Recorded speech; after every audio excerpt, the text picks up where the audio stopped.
recent interview, Julia Louis-Dreyfus has said that the Thunderbolts will bring the MCU back to its roots with a much more human story. Stick around to find out what else we know about the final movie in Marvel's Phase 5. I'm Brendan Sem for the New Wave Nerds. Subscribe down below for more nerd content and commentary. Now let's get into the news. From IGN, Thunderbolt star Julia Louis-Dreyfus has revealed that the final movie of Phase 5 aims to take the MCU back to its roots with a human story and not as much CGI as previous entries. The stars of Thunderbolts have already claimed that the movie will, quote, drop a bomb on the MCU because it is not straightforward and offers something different to other releases. But now we have a better idea of what to expect, as Louis-Dreyfus recently shared some insight into the production with the New York Times. Louis-Dreyfus said, "It's very well organized, very methodical, and I don't mean that in a negative way. Particularly on this film, they're very much focused on, frankly, the human story, believe it or not. They're trying to sort of go back to their roots, as it were, and so there's a lot of focus on that. They're trying to stay away from as much CGI or whatever as possible so that the stunts are, like, everywhere. And in fact, I had to do a couple. I'm not making this out to sound like I'm flying through the air like Captain America or whatever, but I'm not. It's just a very, very, very, very brief stunt. I think that's the proper amount of varies. Louis-Dreyfus will reprise her role as Valentina Allegra de Fontaine for Thunderbolts as she steps out to manage a team made up of David Harbour's Red Guardian, Hannah John-Kamen's Ghost, Wyatt Russell's U.S. Agent, Olga Kurylenko's Taskmaster, Florence Pugh's Yelena Belova, and Sebastian Stan's Winter Soldier. So this is obviously news that is very good to hear. This is exactly what we were wanting to hear, at least, and returning listeners to the show will know how we feel about the CGI in Marvel projects lately. The quality has just drastically dropped. The quality of the CGI has matched the quality of pretty much all of the films. I think the movies that have good CGI tend to be the good ones in recent years. With what, Spider-Man No Way Home, I believe that was even nominated for an Oscar for special effects, and I thought Black Panther Wakanda Forever was really good. That was obviously very beautiful. But other than that, I think all of the more recent stuff we've seen that we've sort of dunked on has all had bad CGI.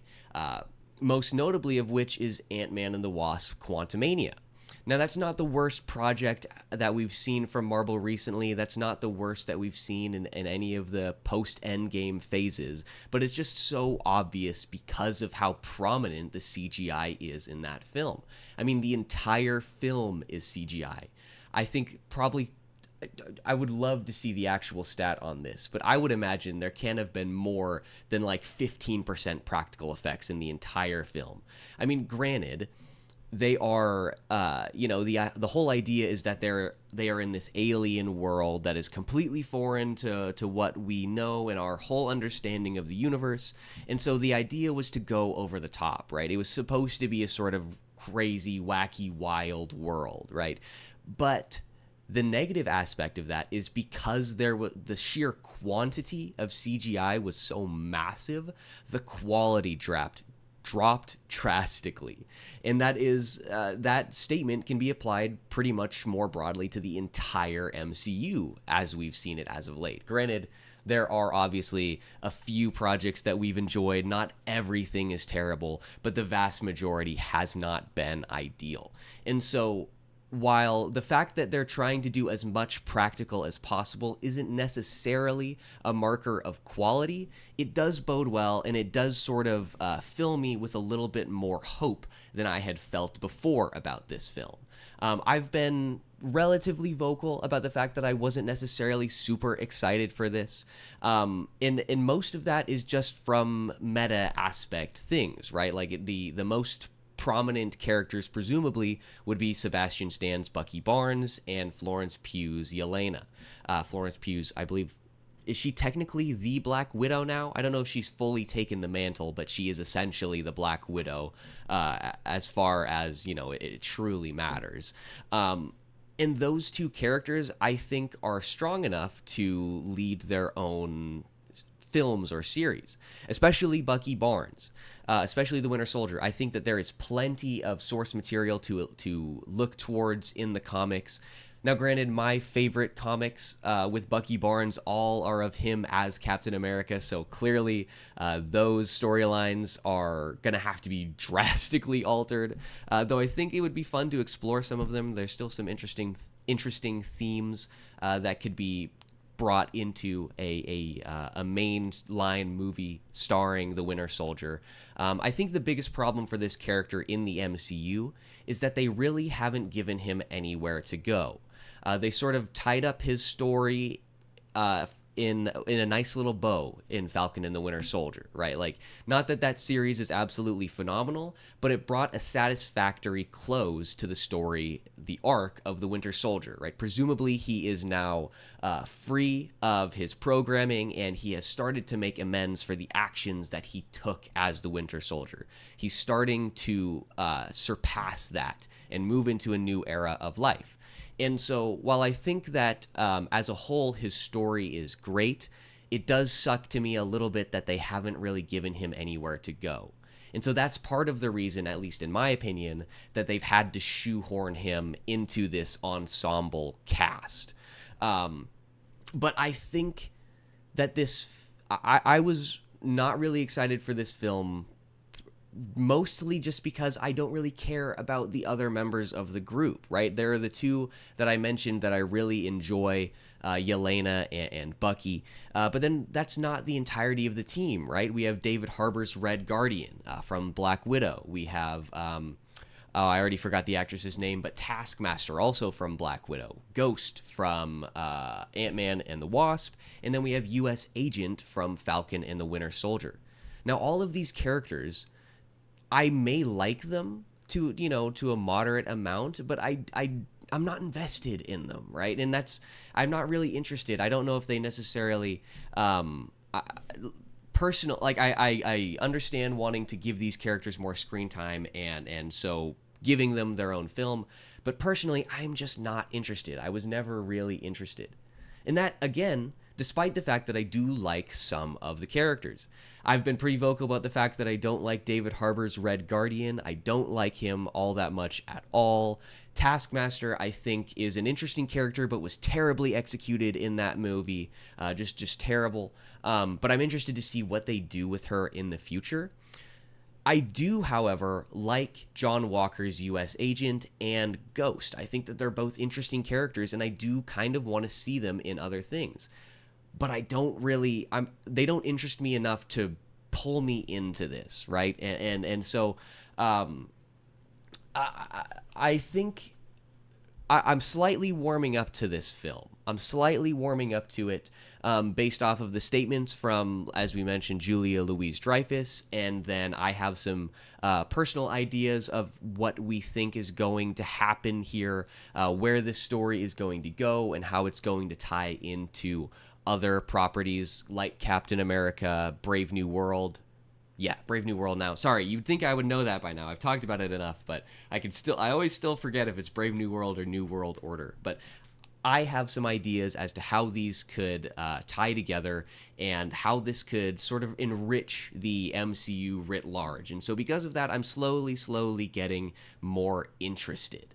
Now, the thing that has brought my interest, I suppose, to this movie in particular and expanded my theories outside of Captain America Brave New World is the fact that the title of this film is somewhat interesting, right? Like, it's not Thunderbolts. It's not just Thunderbolts. It was revealed by Kevin Feige that the title for the film, the working title of the film, I suppose we could call it, is Thunderbolts Asterisk. And now there are a lot of ideas as to as to what this truly means.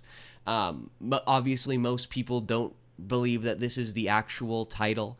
I believe the prevailing theory, once it was first announced, was that the asterisk was just a placeholder for a subtitle. A subtitle that would have spoiled further MCU projects had it been announced at the time. Now, that's absolutely possible, and I think that's interesting. I don't think that's entirely likely. I find it... I don't know if they would necessarily put a subtitle under the first film of this series. Now, granted, they put the subtitle under the first Captain America movie, right? It's Captain America, the First Avenger. So they've done this before, but it does seem weird to me. I think, apart from Captain America, every other introduction, as far as I can remember, every mainline debut film has been just the character, right? Black Panther, Guardians of the Galaxy, Iron Man, Thor, Spider-Man. Oh no, Spider-Man Homecoming. I forgot about that one. I can't. Captain Marvel. There we go. That's another one.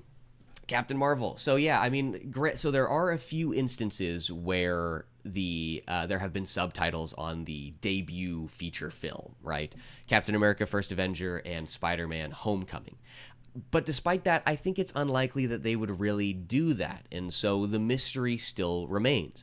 And then this is a mystery that naturally everybody is sort of putting their own theories towards. The most prominent theory is one that I personally would like to see. I made a whole video where I talked for like 20 minutes about how I thought Giancarlo Esposito would be the most amazing character to bring about this storyline, and it is the Dark Avengers, right? So, brief backstory. I'm not going to get too deep into it, but long story short, in the comics at least, Norman Osborn is a reformed villain, and he slowly rises to power through the ranks of the bureaucracy. At one point, he even supplants whoever is in charge of S.H.I.E.L.D. at the time and renames the organization to Hammer. And it's at this point where he builds this Dark Avengers team. And the Dark Avengers are, obviously a team of superheroes that Norman Osborn has created to sort of exert his will and help bring about his power. And I forgot where I was going with that. But the Dark Avengers, I think, is really interesting to me. Oh, sorry. Now I know. I remember. I lost my track, but I found it. So Norman Osborn becomes the head of S.H.I.E.L.D., renames it to Hammer, and then that's when he forms his Dark Avengers team.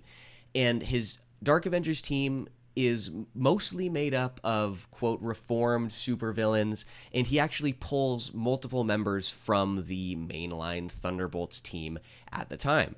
So the potentiality remains that the asterisk is that either the subtitle will be Thunderbolts: The Dark Avengers, or the film title itself will be renamed to The Dark Avengers. Now, as for how that comes about, I think we have some interesting possibilities, right? I've discussed the introduction of Norman Osborn and how I think if he's going to be introduced, he should probably play at least a bit role in Captain America: Brave New World to sort of set up his rise to power.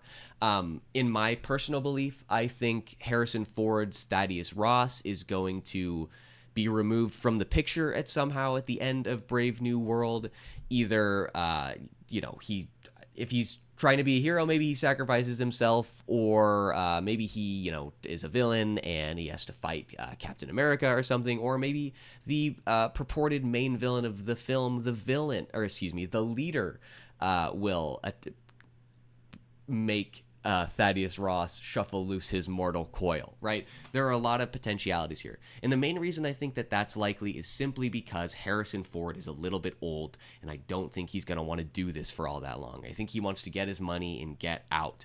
At least that is the perception that I get from him with anything Star Wars related, and I feel like he would probably feel the same way about this. I feel like he's at the age now where he doesn't really care. He can make as much money he wants. He can do appearances anywhere, and he is, one of the most notable actors from an entire generation, right? Harrison Ford embodied so many iconic roles that I think he's not going to really want to stick around for this. And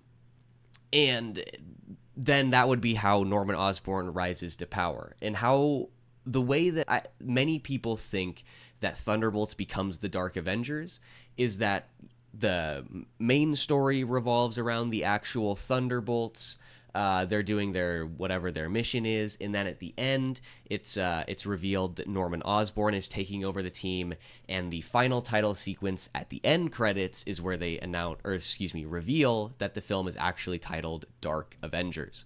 I think that's an interesting story. I would really like to see how these characters sort of react to that, the imposition of this new paradigm with Norman Osborn, with what would presumably be a much more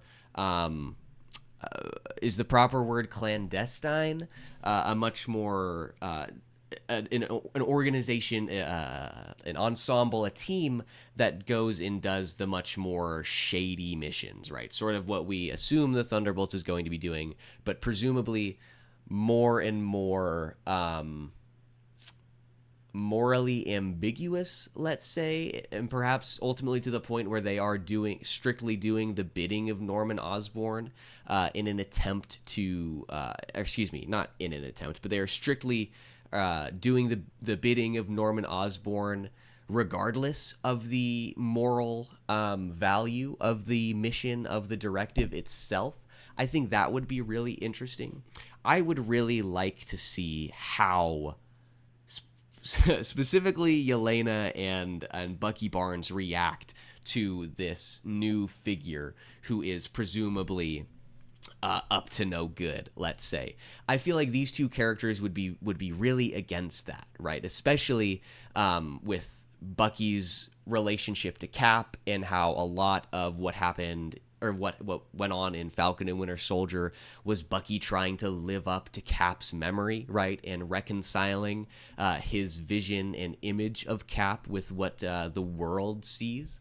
And I think that is a really interesting story to tell. And then also you have Yelena, right, who is just coming off of her subjugation to a separate evil organization that seeks to wield power and influence for personal gain, right? And so I don't think she would necessarily be along for the ride of this.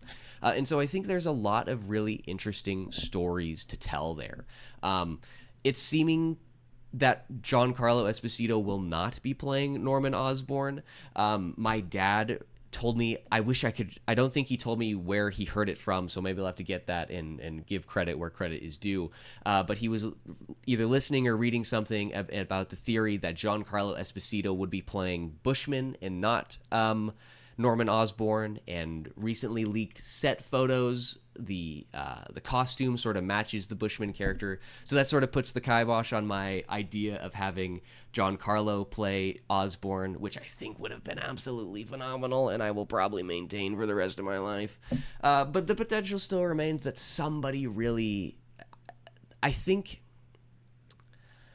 I'm a little worried about if they do bring Norman Osborn, who they would cast in this.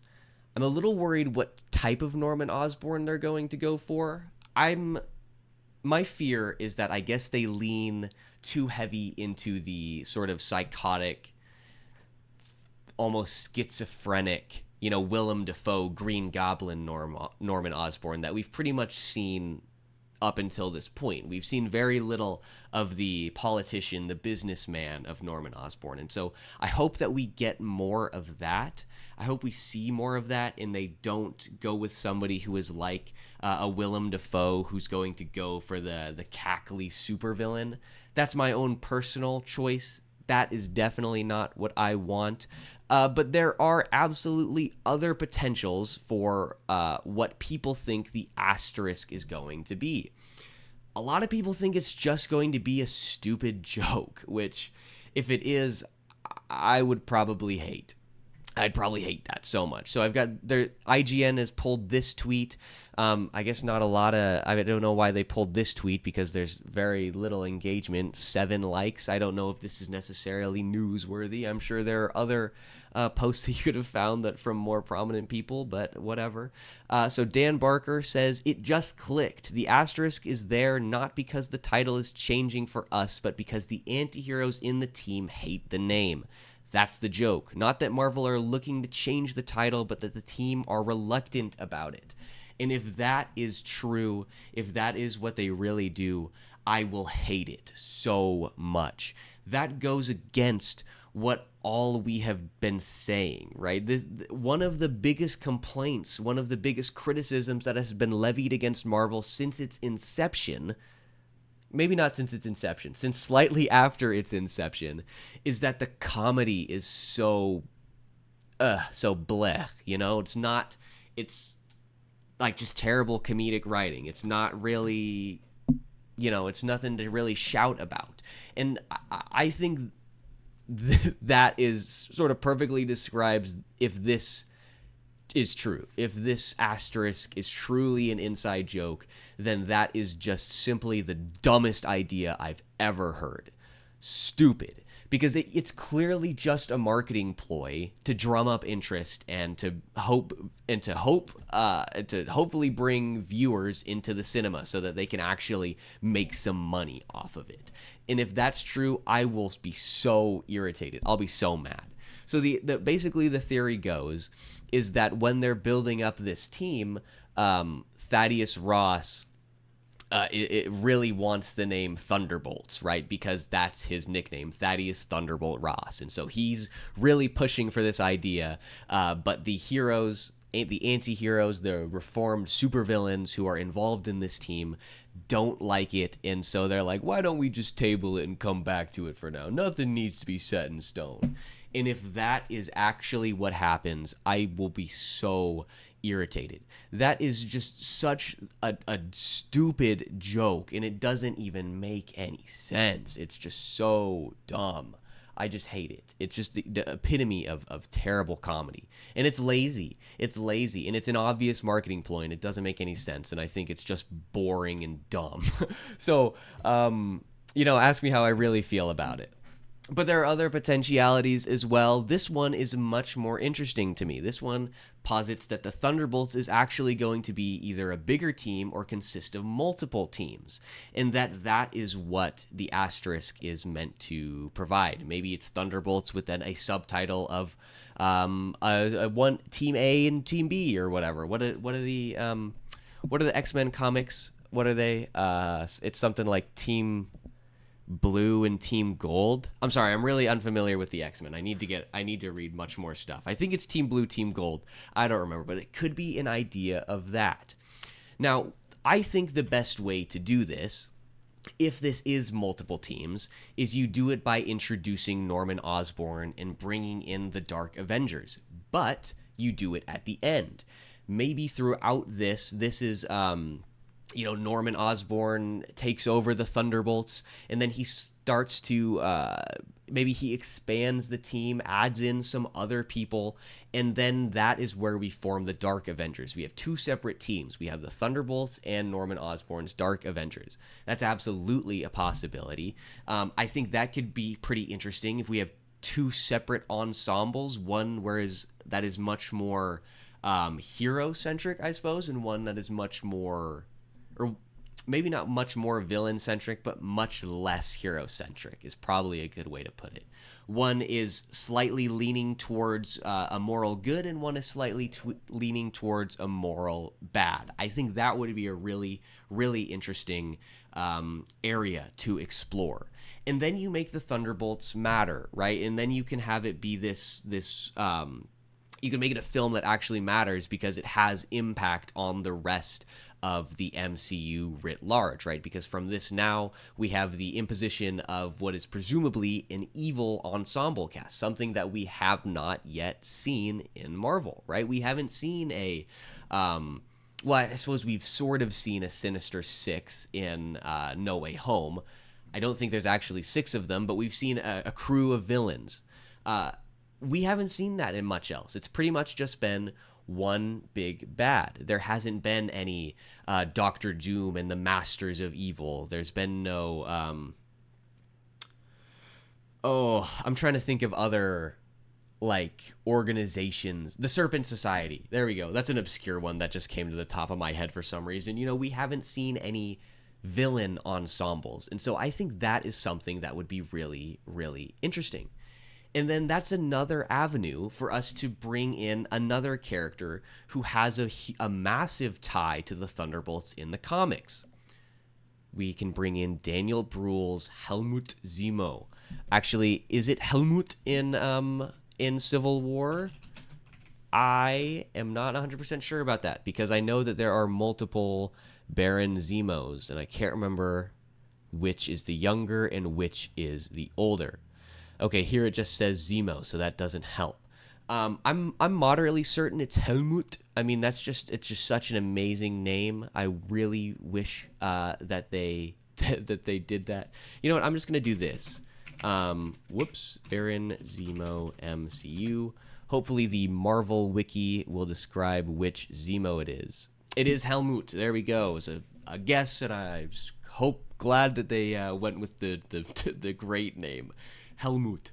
But so this is a character who, in the comics, Baron Zemo is the leader of the Thunderbolts. In the very first iteration, he leads the group, and that is the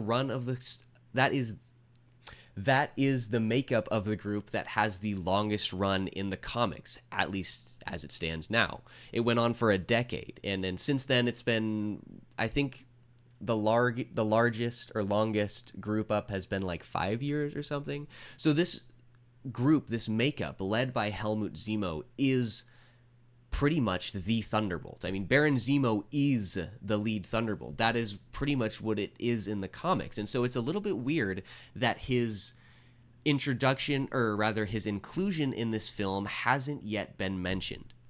But obviously he could still be introduced in any of the other theories, but to me, the most interesting way to introduce him would be through the two groups theory, right? We can have we can have the Thunderbolts, who are, excuse me, I'm sorry. At the end of the Thunderbolts movie is when we have probably the introduction of the fact that it's splitting into two groups. And then we have Norman Osborn create his Dark Avengers and announce that it will be led by Baron Zemo. I think that's pretty interesting. Obviously, it's slightly different, right? Because in the comics, Baron Zemo led the Thunderbolts and not the Dark Avengers. But I think that's the way that you would have to make it work in the MCU. I think if you're going to do two groups and have one of them be slightly a net positive and one be a slightly net negative, with a potentiality of it actually being an antagonist group in a future series or show, then I think it makes sense to make the Thunderbolts be the net positive and the Dark Avengers net negative. That's obviously assuming that we don't do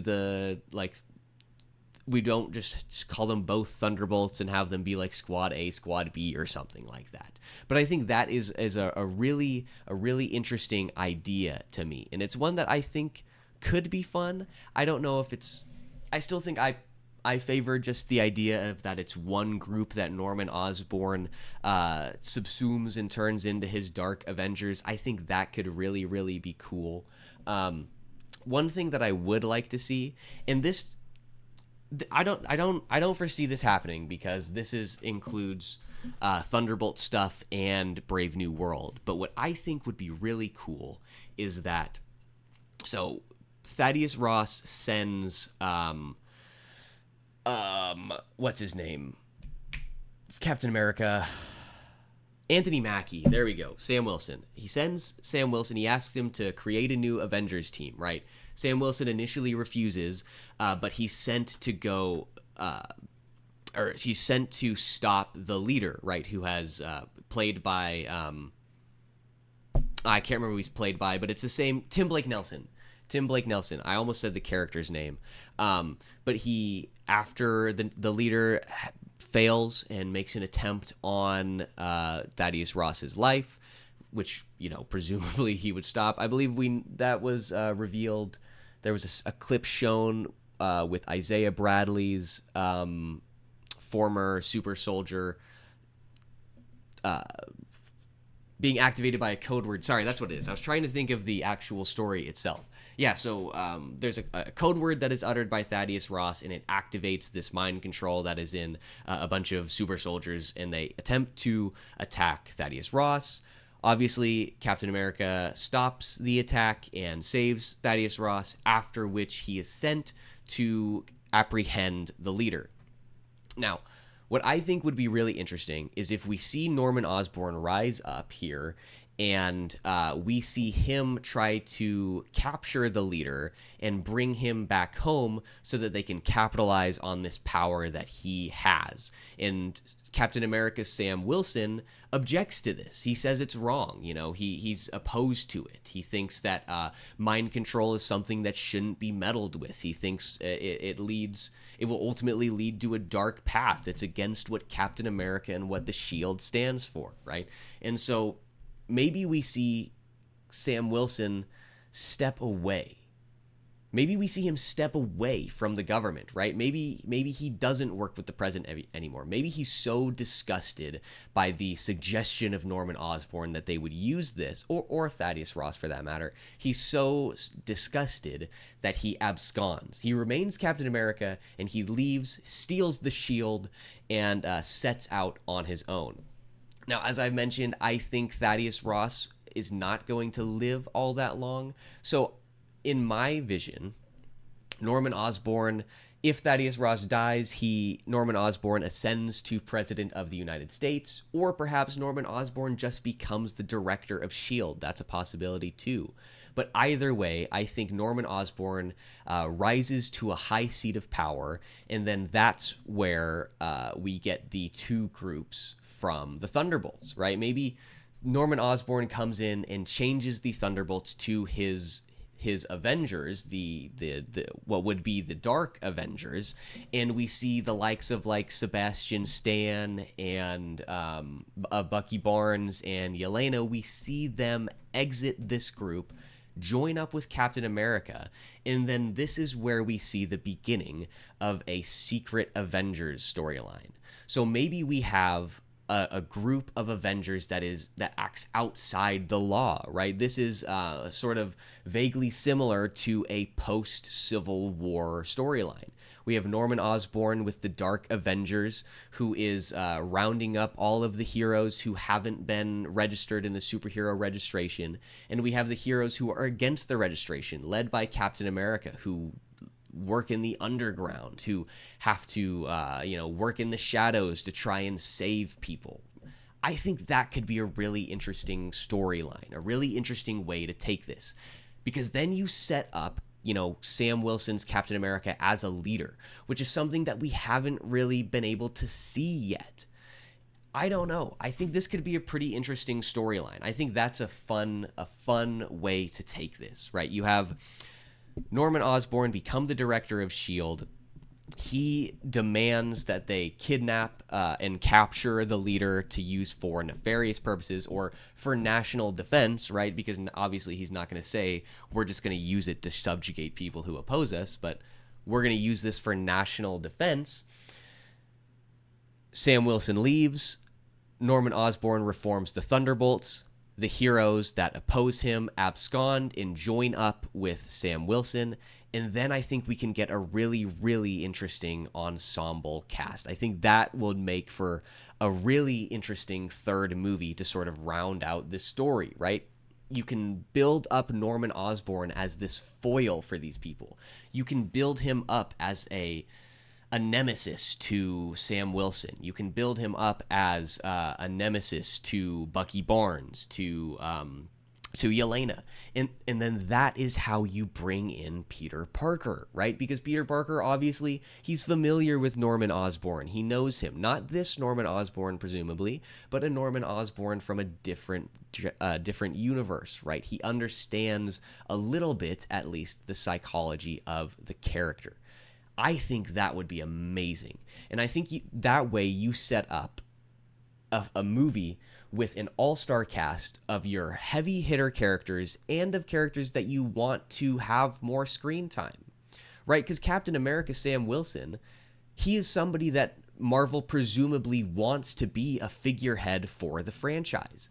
But it's hard to do that right now because we haven't seen him as Captain America for all that long, and we haven't seen him in a leadership position.